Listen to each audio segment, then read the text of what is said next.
자, 안녕하세요. 네.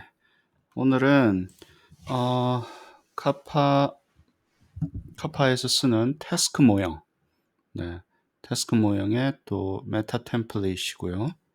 또 기본 버전이고 베이직이고 버전 1.1이 되네요. 사용법에 대해서 조금 나누려고 오늘 영상을 좀 준비했습니다.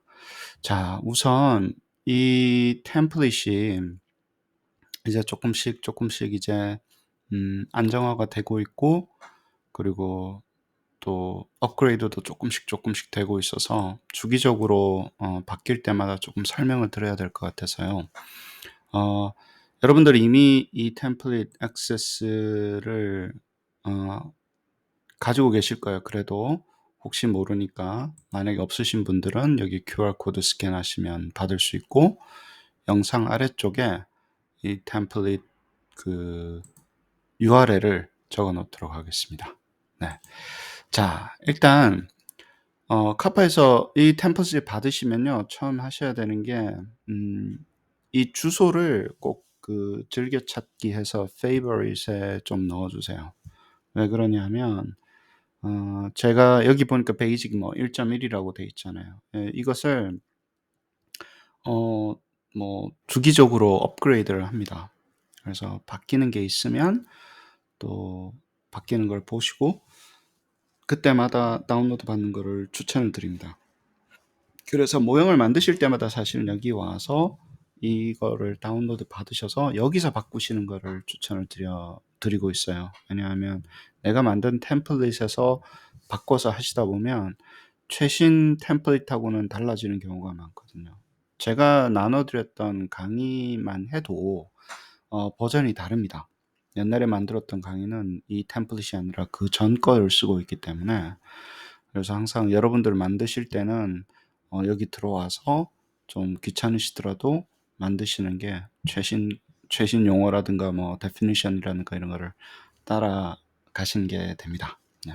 그리고 북마크를 하시고요. 두 번째는 이제 여기 오셔서 이거를 하실 때 여기 파일 해서 make a copy 한 다음에, 네, 그래서 자기 것으로 저장해서 사용하시면 됩니다. import 해서 export나 뭐 다운로드해서 엑셀로 하시면 안 되고요.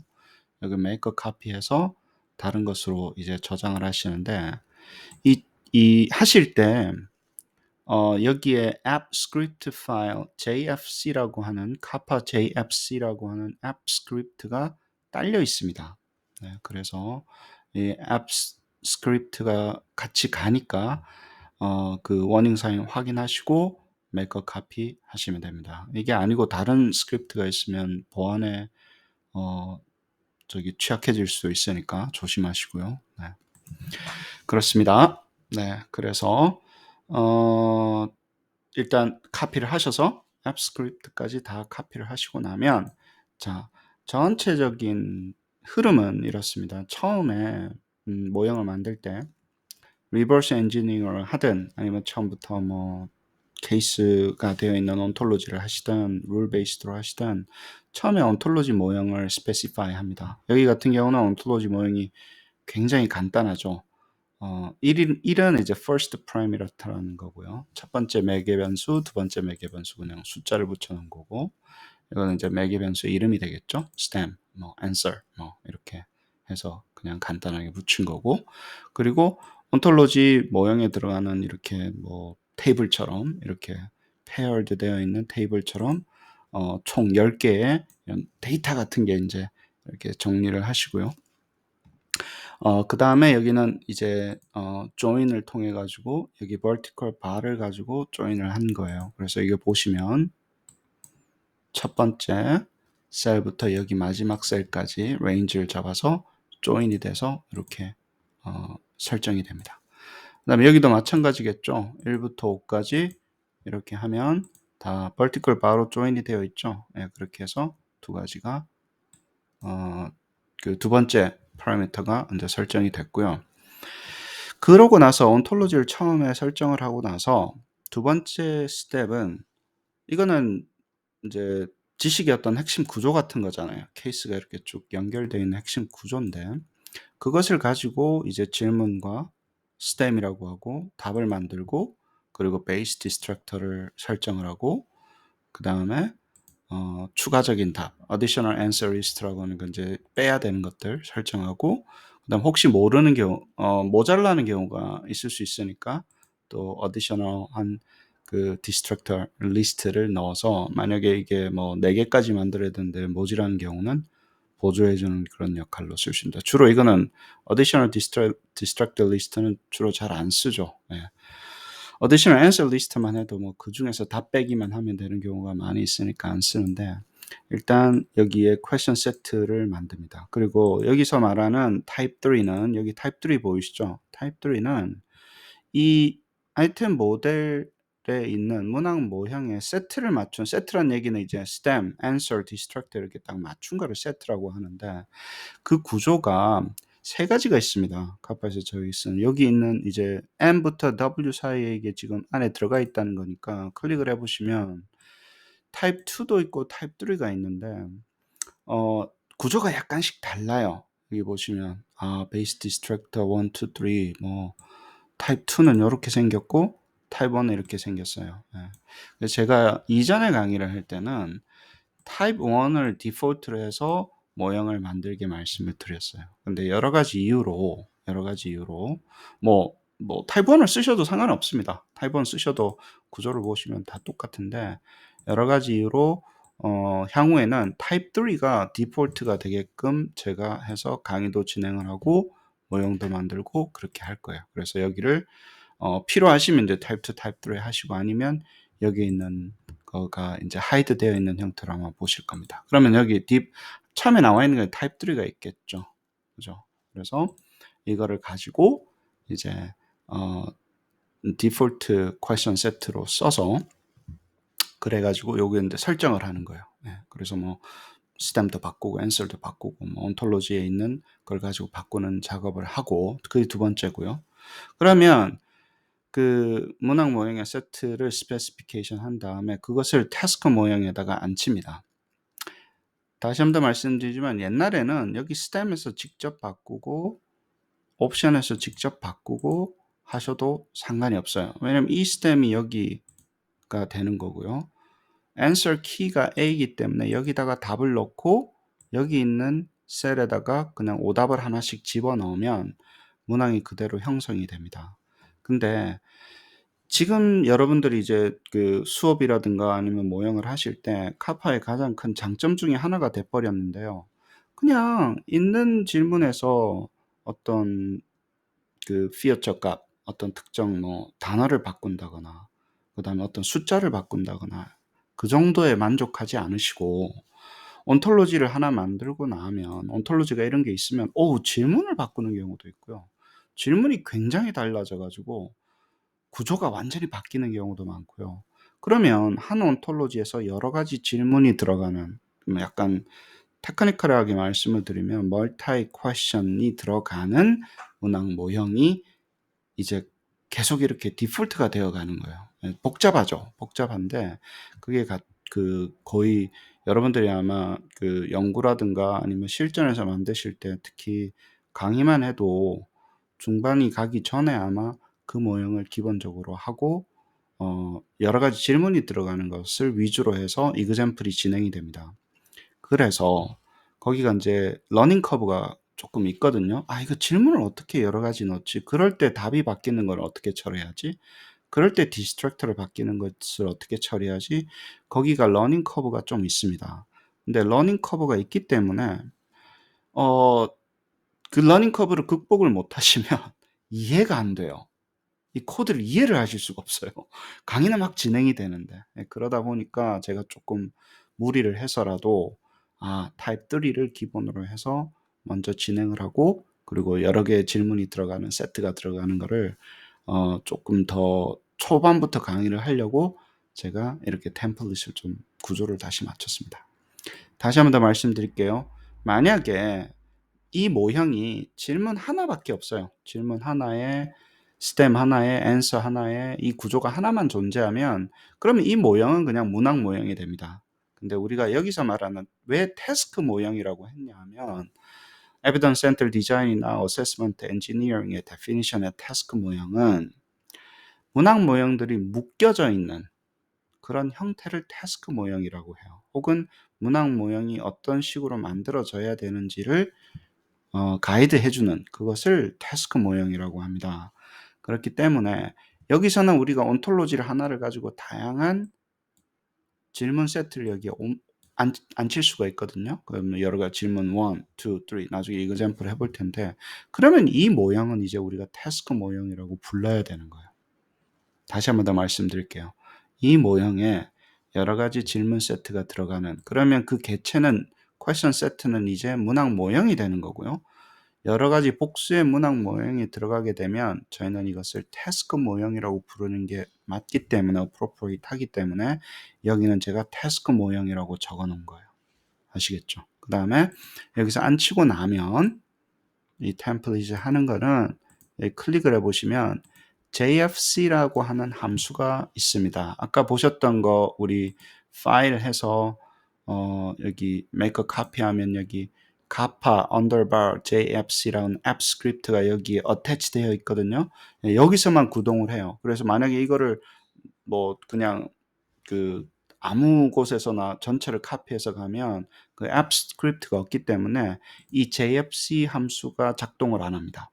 나중에 저희가 어드밴스드 되어 있는 것을 배우면 이 JFC 함수 말고도 K1이라든가 뭐 이런 것들도 다 해주거든요. 그러면 이 JFC 함수가 하는 일은 V5부터 Y36잖아요. 여기서부터 쭉 여기까지를 읽은 다음에 그것을 이런 카파 시스템이 카파 엔진이 이해할 수 있는 코드로 전환을 해줍니다. 그럼 이게 사실 코드가 제너레이트 된 거예요. 그래서 여기서 바로 우클릭하지 마시고요. 반드시 더블 클릭을 하신 다음에 더블 클릭을 하셔서 다 선택해서 컨트롤 A 해서 그 다음에 우클릭해서 카피해서 이제 카파 시스템에다가 붙여 넣으시면 문항을 리뷰하실 수도 있고 또 저장하실 수도 있습니다. 그래서 여기를 이제 이전에는 저희가 아이템 모델 코드 제너레이션이라는 용어를 썼는데 여기를 이제 태스크 모형이라고 부르기로 했으니까 여기가 이제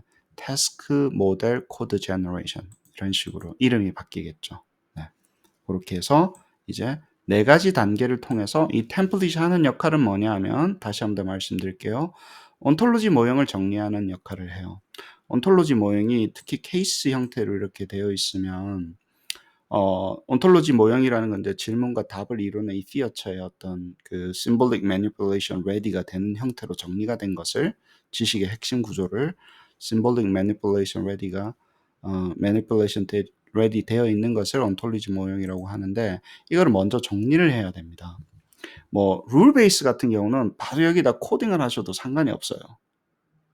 퀘션 세트에다가 하셔도 되는데 케이스 베이스 온톨로지를 가지고 계신 경우 있잖아요. 일반 지식이라든가 선언적 지식 같은 경우는 저희가 온톨로지를 정리를 해야 되고 이 정리하는 양이 거의 저희가 뭐 프리프로세스, 스크리닝 프로세스도 해야 되고 굉장히 복잡한 과정을 거쳐서 이렇게 이쁘게 테이블 형태로 정리를 해야 되기 때문에 구글 다큐멘트에서 이런 식으로 온톨로지를 정리하는 게 굉장히 파워풀해지기 시작합니다. 그리고 공유 문서기 때 클라우드 다큐멘트이기 때문에 나중에 어드밴스 토픽 할 때는 이걸 분리해가지고 서브젝트 매터 엑스퍼트들이 그것을 연습하고 뭐 공부하고 하는 거를 따로 작업해서 여기에 이제 이것과 더 분리되는 것들도 제가 나중에 말씀을 드리겠습니다. 예.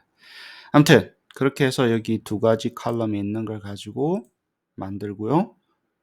그 다음에 이제 여러분들이 이제 교육 받으시면 이 스템을 예를 들어서 여기에 있는 온톨로지를 가지고 이제 구성을 하는 거예요. 지금 뭐 간단하게 한번 해보면 예를 들어서 여기서 저장한 것을 첫 번째 파라미터의 1번 첫 번째 파라미터의 첫 번째를 가져온 게 질문이 되면 스템이 되면 그 다음에 answer 같은 경우는 두 번째 파라미터의 1번 돼요. 근데 여기서 아까 저기 지금 교육에서는 지금 이게 필요한지는 모르겠는데 여기를 셔플하고 링크를 첫 번째 parameter에 걸려져 있기 때문에 each row가 randomly select 된다고 보시면 됩니다. 그리고 row가 선택이 될 때 첫 번째 parameter하고 두 번째 parameter하고 연동이 되어 있기 때문에 5개 row 중에 하나가 선택이 되니까 그러면 답은 당연히 2.1이면 되겠죠. 그럼 하나씩 패어서 이거를 물어보면 예를 들면 1하고 0하고 더한 거는 뭐냐? 그러면 답이 1이 되고 베이스 디스트럭터 같은 경우는 여기서는 이제 디폴트는 이거 값이었는데 2번 하면 2번 전체에서 2번 전체에서 예를 들어서 answer를 빼고 그 다음에 진행이 되는데 여기 이제 템플릿을 여러분들 이전 템플릿에서는요 여기서 조금 들여다보시죠. 이전 템플릿에서는 answer를 썼어도 answer 리스트에 2.1을 여기다 포함을 시켜줬었어야 됐어요. 2점을 여기 다시 포함을 시켜줬어야 되는데 지금 업그레이드 되어 있는 이 템플릿 그대로 쓰시면요. 여기서 다운로드 받아서 쓰시면 여기 보시면 아시겠지만 answer에다 제가 넣지 않았잖아요. 그래도 디폴트로 D 함수에 answer에 여기 들어가 있습니다. 2.1이. 그러니까 2.1을 answer에 쓰면 answer 리스트에 추가를 안 해도 되는 거예요. 그렇죠? answer 리스트는 이제 2.1 말고도 다른 거를 반드시 빼야 돼. 라는 게 있을 때는 집어넣는데 그러니까 훨씬 간결해지기 시작합니다. 자, 답이 있고 질문이 있고 답이 있어요. 그리고 베이스 디스트랙터가 이거기 때문에 D 함수는 당연히 answer는 디폴트로 빼줍니다. 그래서 디스트랙터 함수가 이렇게 맞춰져서 나오기 때문에 그러면 여기를 그리고 다시 여기는 또 조인을 한 거거든요. 그러면 세 가지가 조인이 됐어요. stem과 answer와 base distractor가 join이 됐어요. 근데 base distractor는 d 함수를 써가지고 만들었기 때문에 나중에 이건 또 따로 설명을 드리겠지만 4개의 엘리먼트가 나옵니다. 4개의 엘리먼트가 나오니까 전체는 stem, answer, 4개의 엘리먼트에서 6개의 엘리먼트가 여기에 묶여져 있는 거예요. 그리고 그것을 self하고 그 다음에 뭐 첫 번째는 뭐 I am one, first up 하는 아이템 모델 1 이렇게 해서 정리를 하시고 나면 여기 블루 섹션 있죠. 블루 섹션을 가져와서 처음에는 트랜스포즈 하시고 트랜스포즈 하면 이제 세로로 된 게 괄호로 바뀌죠. 트랜스포즈에서 이 영역을 설정하셔서 이렇게 해서 엔터를 하시면 자동적으로 23번에 여기가 이 부분이 트랜스포즈 돼서 컨디션하고 디스크립션까지 딱 이렇게 들어가요. 셀프는 거의 건드리지 않으셔도 됩니다. 항상 퀘션 세트 만들 때 셀프하고 이거는 그대로 디폴트로 들어가니까 그러면 23번이라는 파라미터에 이제 첫 번째 문항 모형 1이 들어간 거예요. 그 다음에 하셔야 되는 일은 자, 그쵸? 그 다음에 이제 온톨로지를 불러와야 돼요. 온톨로지도 같은 로직입니다. 트랜스포즈 하시고 아까 우리가 설정했었던 온톨로지 있죠? 여기 있는 이 부분 긁어서 하면 뭐 일일이 복붙 하셔도 상관없습니다. 근데 복붙 하다가 이제 에러가 날 수도 있으니까 온톨로지가 여기 이렇게 앉혀지게 된 거예요. 그러면 이거를 가지고 우리가 답 스템과 답과 오답을 만들어서 이렇게 IM1이 왔는데 그 다음에 해주셔야 되는 게 뭐냐면 우리가 23번이라는 이제 개체 이제 질문 세트가 하나 들어왔잖아요. 문항 모형 세트가 하나 들어왔잖아요. 그러면 여기다가 23이라고 해주시면 나중에 22가 되면 이제 뭐 그 나중에 이제 여러 가지 질문을 이제 그 핸들링 할 수가 있게 됩니다. 그래서 요까지만 해주시면 아, 나 23번을 쓸 거야. 22번을 쓰게 되면 22번에 또 하나 안 치면 22 이렇게 되겠죠. 예를 들어서 뭐 example로 하나 해볼까요? 하나 더 안 치는 거를 예를 들어 가지고 내가 꼭 이렇게 물어볼 필요는 없잖아요. 그죠? 문항을 그러면 copy해서 paste하고 두 번째 문항인데 이제는 이렇게 물어보는 거예요. 1은 물어보고 답을 첫 번째 칼럼, 두 번째 칼럼을 스템에서 물어보고 이제는 뭔가요? 첫 번째 칼럼이 중에 하나가 answer가 되는 거예요. 지금은 다 유니크한 밸류이기 때문에 그대로 써도 되고 그럼 베이스 디스트랙터는 1번이 돼요. 그럼 여기서 1.1을 빼고 나서 나머지 4개를 섞어가지고 나오는 거니까 똑같이 사실 그 valid한 question과 answer와 그 다음에 distract가 돼요. 그러고 나면 여기다가 다시 클릭하셔서 transpose 하시고 셀을 두 번째 문항 모형 선택하시고 엔터 하면 두 번째 문항 모형이 들어가죠. 네, 그러고 나서 다시 해서 22 이렇게 하면 이제 이 둘 중에 하나가 나와요. 나는 내가 만약에 23번을 안 하고 싶다. 그럼 23번, 22번을 안 하고 싶다. 그럼 이거 지우시면 두 개가 들어가 있어도 23번만 나오는 거고요. 22번을 나는 두 배로 많이 뽑고 싶어. 그러면 여기에 22번 이렇게 해주시면요. 23번보다 22번이 두 배로 많이 뽑힌다거나 이런 그 프로포션도 좀 조절할 수 있고 여러 개 있을 때 나는 1, 3번만 하고 싶어. 뭐 그런 것들이 이제 전략이 이제 굉장히 다양해지기 시작합니다. 그래 놓고 저장을 하면 되니까. 예를 들어서 이제 여기 같은 경우는 그렇게 하시고 그다음에 여기 description도 다 나중에 가니까 자동으로 가니까 description은 여기서 바꾸면 다 바뀌어요. 예를 들어서 뭐 여기서 그냥 앞에다가 뭐 한번 해볼까요? 뭐 이렇게 해서 이제 이 모형의 태스크 모형의 이름을 이렇게 이쁘게 적어주시면 여기도 바뀌고 여기도 바뀌어요. 그 자연스럽게 그 우리 그 하려고 했던 이 저장하려고 하는 게 다 바뀌고 클릭해 보시면 아시겠지만 들어가는 소스 코드가 실시간으로 다 바뀝니다. 온톨로지를 바꾸고 question set specification 하면 이게 바뀌어요. 지금은 이게 간단하니까 아니 내가 짤 수 있을 것 같아 메모장으로 그런 생각이 드실 수도 있어요. 그런 착각을 하실 수도 있는데 조금만 복잡해지면 이게 정신이 없어서 에러가 너무 많아서 이런 템플릿을 만들어서 그 같이 쓰는 거고 그렇습니다. 이쪽 블루 했던 건 IMI고 이 템플릿 쓰실 때 여기 빨간 걸로 해놓은 데 있잖아요. 건드리지 말라는 거예요. 그냥 안 건드리셔도 됩니다. 빨간 쪽으로 해놓은 거는 안 건드리시는 거를 추천하고 아무것도 건드리실 필요 없이 진행하시고 아니 왜 옵션 A가 항상 답이에요. 일부러 그런 거예요. 밸리데이션 할 때는 옵션 A만 답이게 하고 실제 이거 딜리버리 될 때는 다 옵션은 디폴트로 섞이니까 너무 걱정하지 않으셔도 됩니다. 그러고 나서 플랫폼 가셔서 프로토콜 가셔서 이것을 복붙해서 이제 저장해서 쓰시면 되는 겁니다. 그렇습니다. 여기 이제 우리 변수 시스템 배우고 뭐 이런 거 다른 걸 배워가지고 이제 뭐 다양한 거 배우는 거 계속 많이 하실 텐데 일단 이 템플릿 자체를 잘 익히셔야지 여러분들 시간을 어마어마하게 시간을 줄이실 거예요. 템플릿하고 친해지셔야 되고 다시 한번 더 말씀드리지만 이게 주기적으로 업데이트가 될 수도 있으니까 북마크 잘 하셔서 항상 만들 때마다 혹시 여기 바뀐 거 없나 용어 같은 거 통일하고 그렇게 해 주시길 바라고 제 강의는 옛날에 했던 강의는 이거보다 올드 버전이니까 제가 최대한 새로운 강의를 할 때마다 바꾸긴 바꾸지만 그래도 최신 템플릿 가지고 작업을 하시는 거를 추천을 드립니다. 네, 영상은 여기까지 하겠습니다. 감사합니다.